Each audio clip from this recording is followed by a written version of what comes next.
લોકમત ન્યૂઝમાં આપનું સ્વાગત છે। આણંદ લોકલ ક્રાઇમ બ્રાન્ચે આંતરરાષ્ટ્રીય માનવ તસ્કરી અને અપહરણના રેકેટનો પર્દાફાશ કર્યો છે। જાખરિયા ગામના ધ્રુવ પટેલ અને કંથારિયા ગામની દીપિકાબેન પટેલને કેનેડા અને અમેરિકા મોકલવાની લાલચ આપી દિલ્હીથી અઝરબૈજાન લઈ જવામાં આવ્યા હતા। ત્યાં તેમને ગુપ્ત સ્થળે બાંધી રાખી મારપીટ કરવામાં આવી અને પરિવારજનોને વિડીયો કોલ પર દ્રશ્યો બતાવી ₹65 લાખની ખંડણી માંગવામાં આવી। અંગો કાઢી વેચી દેવાની ધમકીઓ પણ આપવામાં આવી હતી। ટેકનિકલ સર્વેલન્સના આધારે તપાસ મુંબઈ સુધી પહોંચી અને પોલીસે થાણે દહીસર અને અંધેરી વિસ્તારમાં દરોડા પાડી 3 આરોપીઓને ઝડપી પાડ્યા છે। હાલ ત્રણેયને 4 દિવસના રિમાન્ડ પર મોકલવામાં આવ્યા છે અને આગળની તપાસ ચાલી રહી છે।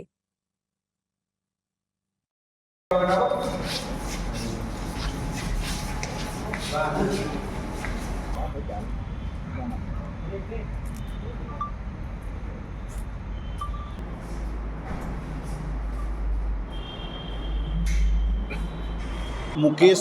कुमार जसवंतभाई पटेल રહેવાસી જાખરિયા નાવલી રોડ તાલુકો જિલ્લો આણંદ નાઓએ તારીખ 9/2/2026ના રોજ આણંદ રૂરલ પોલીસ સ્ટેશનમાં ફરિયાદ રજીસ્ટર કરેલી કે તેમના દીકરા તથા શાહિદને અમેરિકા મોકલવાનું કહી વિશ્વાસ સંપાદન કરી એડવાન્સમાં પૈસા લેવામાં આવશે નહીં, જ્યારે અમેરિકા પહોંચી જાય ત્યાર પછી જ તેને પૈસા આપવામાં આવશે તેવો વિશ્વાસ સંપાદન કરી અને તેમના બાળકોને તારીખ 1/2/2026ના રોજ અમેરિકા મોકલવાના બદલે દિલ્હીથી અઝરબૈજાન મોકલી આપેલા અને આરોપીઓ મમતા જીતેશ ગાવિત, કેતન સોની, પવન સાજિદ હુસૈન તથા બાબા ખાને ગુનાહિત કાવતરું રચી બંને શાહિદોને ઇન્ડિયાથી અમેરિકા મોકલવાના બદલે દિલ્હીથી અઝરબૈજાન ખાતે મોકલી આપી તેઓને ત્યાં અજાણી જગ્યાએ લઈ જઈ તેમને માર મારી, તેમને બાંધી દઈ, મોઢામાં ડૂચો મારી અને ભોગ બનનાર બંને શાહિદો છે એના પેરેન્ટ્સને વિડીયો કોલ કરી તેને માર મારતા બતાવી અને તેઓ પાસેથી 65 લાખ રૂપિયાની ખંડણી વસૂલ કરેલી। ત્યાર પછી પણ આ પૈસા તારીખ 8/2/2026 સુધી ભોગ બનનાર બંને શાહિદોના વાલીઓએ આ પૈસા મોકલી આપેલ હોવા છતાં ફરીવાર વિડીયો કોલ કરી અને જો વધુ પૈસા નહીં મોકલવામાં આવે તો તેમના અંગો વેચી અને માનવ તસ્કરી કરશે અને મારી નાખશે તેવી ધમકી આપી તેઓને મુક્ત કરેલા નહીં, જેથી આ બાબતે મુકેશભાઈએ ફરિયાદ આપતા આણંદ રૂરલ પોલીસ સ્ટેશનમાં ગુનો રજીસ્ટર કરવામાં આવેલો। ગુનો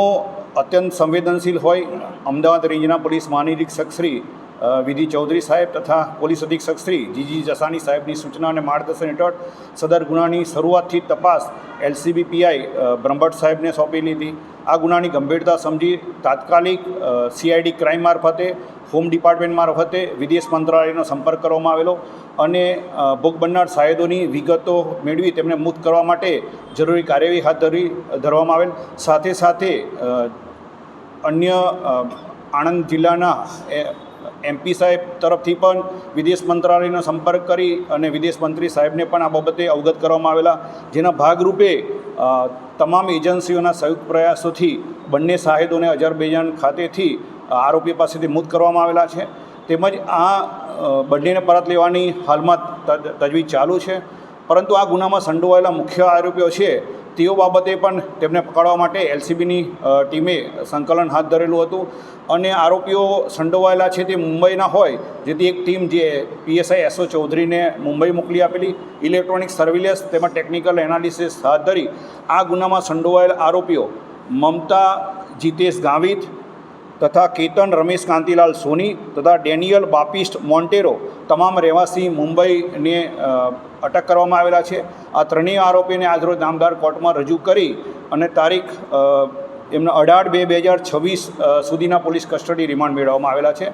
આ ત્રણેય આરોપીઓની પૂછપરછ દરમિયાન